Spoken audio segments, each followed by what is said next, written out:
Olá pessoal, tudo bem? Bom, me pediram para fazer uma aula, né, a respeito daquilo que a gente já estudou, né, para colocar em tópicos aquilo que nós já estudamos. Então peguei aqui o programa das provas do PAS da UEM e queria analisar aqui com vocês o que nós já estudamos, beleza? Então, tá aí, Programa das Provas 2020. Vamos lá na física.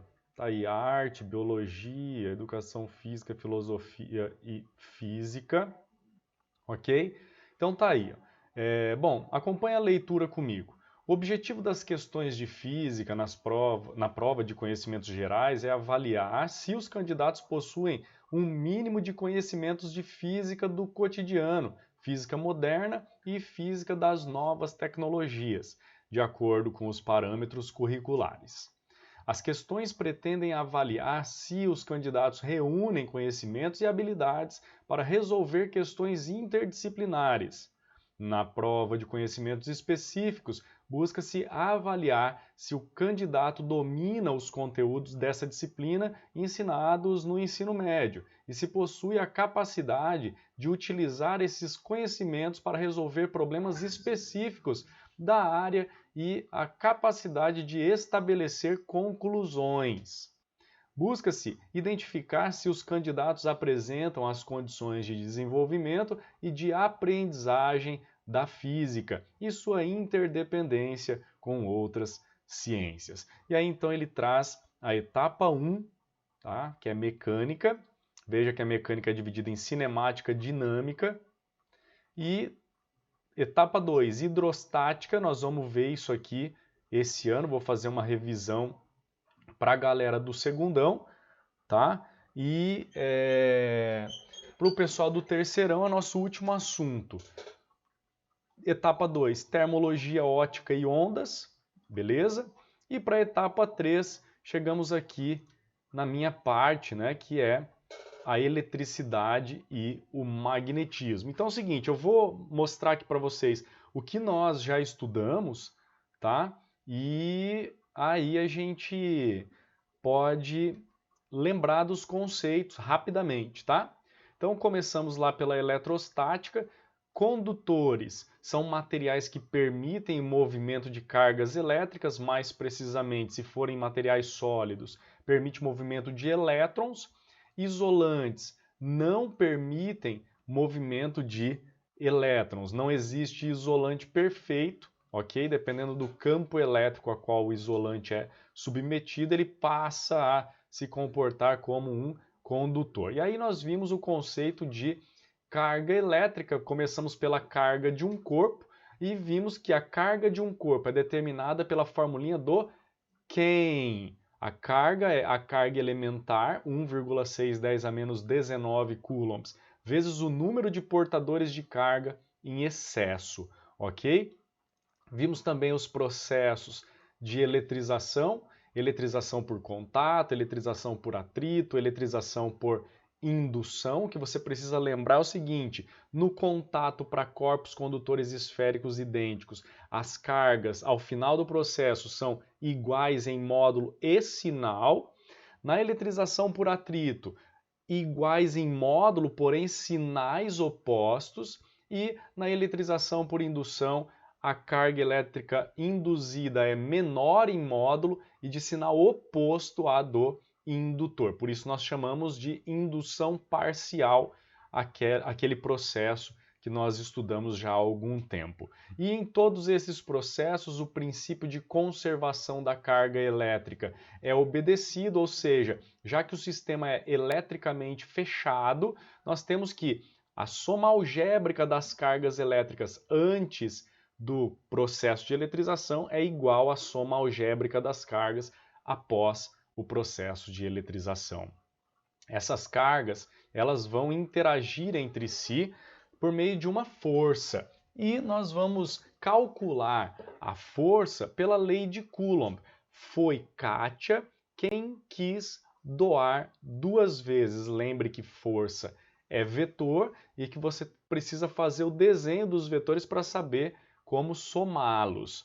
O campo elétrico, pessoal, gerado por carga pontiforme é epa, Kátia quis doar 2 vezes, veja que depende somente de uma carga, ok? E a lei de Gauss, eu não trato ela nas minhas aulas, mas ela vai explicar as situações que eu trato, que é campo elétrico gerado por várias cargas. Então nós vamos utilizar a lei de Gauss, que é um conceito de nível superior, por isso eu não trato nas aulas, tá? Trato item por item.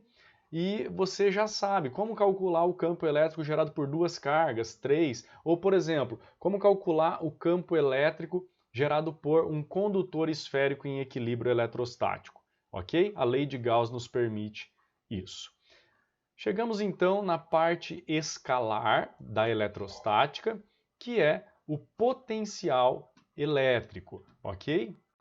E aqui seria uma parte um pouco mais fácil, né? Por quê? Porque é só você calcular o potencial elétrico gerado por cada carga e somar tudo.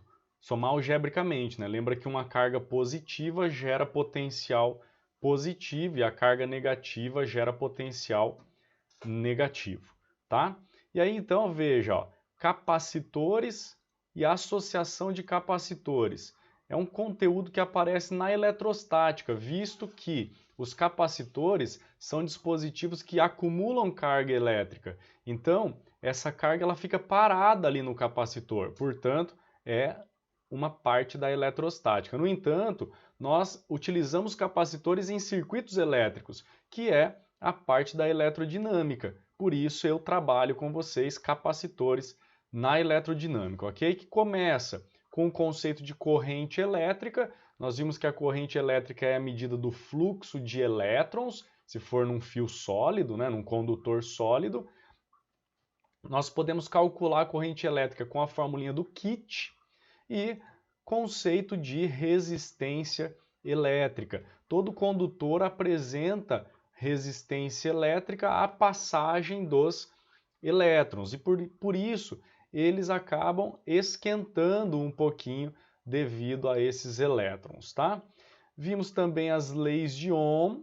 A primeira lei de Ohm trata os condutores que possuem resistência elétrica constante para uma faixa de temperatura. Se você mantiver a temperatura constante, a resistência vai se manter constante, é a primeira lei de Ohm, formulinha do Uri, ok? A segunda lei de Ohm relaciona resistência com o material do condutor, comprimento e área, formulinha da Rho-Lá, ok? E vimos também a associação de resistores, que assim como a associação de capacitores, serve para a gente simplificar o circuito elétrico. A gente troca um monte de resistores ou capacitores por um só, e aí fica fácil da gente analisar o circuito como um todo, ok? Essa parte aqui de circuitos elétricos que a UEM traz para nós é a parte de gerador, receptor e circuitos elétricos um pouco mais complexos que deverão ser resolvidos com auxílio das leis de Kirchhoff, visto que nesses circuitos mais complexos vai ter vários geradores, vários receptores, vários resistores. Então, só com a associação a gente não consegue resolver. Por isso, as leis de Kirchhoff são muito importantes para nós. Vimos também o que são condutores ômicos e não ômicos. Os ômicos mantêm a sua resistência constante se você mantiver a temperatura constante. Os não ômicos têm resistência variável, ok? Resistividade elétrica, uma característica do material que compõe o condutor, e a condutividade elétrica é o contrário da resistividade. A resistividade tem a ver com a resistência, a condutividade tem a ver com a condutância, que é o quanto o material vai conduzir a corrente elétrica, ok? É o inverso da resistividade, a condutividade elétrica. A gente não usa muito aqui na eletricidade esse conceito de condutividade elétrica, mas vocês viram lá em transmissão do calor, lá na frente 3, a condutividade térmica. Lá sim a gente utilizava muito o conceito de condutividade, ok? Potência elétrica é a quantidade de energia elétrica transformada em calor quando a corrente elétrica percorre um condutor. E isso é o efeito Joule, transformação de energia elétrica em calor. Bom, pessoal, basicamente o que nós estudamos até agora foi isso, tá? Obviamente que com muitos detalhes. E o que nós precisamos estudar de agora em diante são esses tópicos aqui, ó, o eletromagnetismo e a física quântica, né, ou física moderna. Nós vamos estudar todos esses conceitos, tá? Vamos começar agora o magnetismo e o eletromagnetismo e depois a gente faz algumas aulas aí extras para discutir a física moderna, a física quântica, tá? Então é isso que eu queria mostrar para vocês, o que a gente já estudou e o que a gente vai estudar, ok? Tudo dentro aí do planejamento da UEM, tá bom? Eu desejo a vocês um ótimo estudo e se você for tirar uma férias aí, que você aproveite bastante, que você consiga descansar bastante e volte então para o segundo semestre, agora um pouco mais maduro em relação a essa situação de ter que assistir a aula por vídeo e tirar as dúvidas longe do professor. Fique tranquilo, a gente vai superar essa. Um grande abraço a todos, até a próxima. Tchau, tchau.